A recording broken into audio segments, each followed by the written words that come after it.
Today we're going to do a choking airway run through or choking airway algorithm.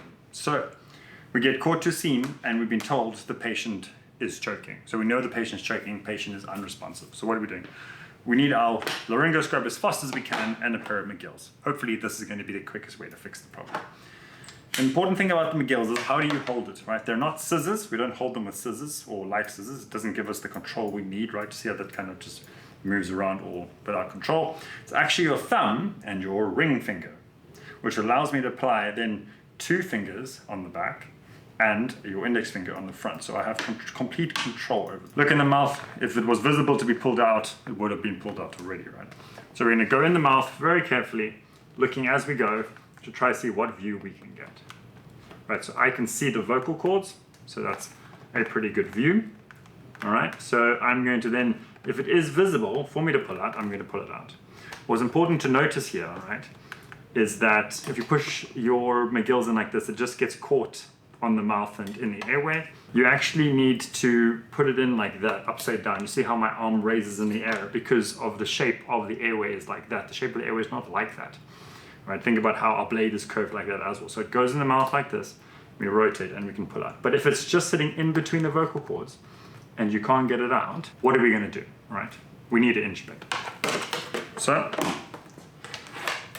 hopefully while we're doing that, our amazing team members can be getting ready to pass the tube. We're going to do what one does when they're by themselves.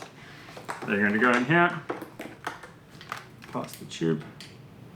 Cool. I see it going through the vocal cords, and now we're in, right? So pull that out, and now we're going to give our first attempt at ventilation. It's obviously a good idea to have capnography attached to this. We're going to try ventilate, right? But if I ventilate and we don't get chest rise, because as you can see we are getting chest rise there, but let's say in this scenario we're not getting chest rise, what are we doing? So now you're going to take this off.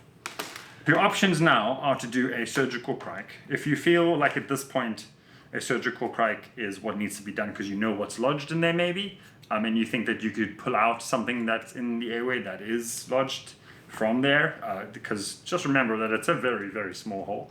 It fits a size 6 tube, which is not big at all. Or the option is to do an in and out, right? So what does that mean? So we have our tube in here, and what we're going to do is we're going to push the tube as deep as we can. So what are we doing? We're going to push whatever is in the airway down the right mainstream bronchi. Then we're going to pull back to the correct depth. So this is a size 7.5, so 23 centimeters at the teeth. Then we are going to inflate and ventilate.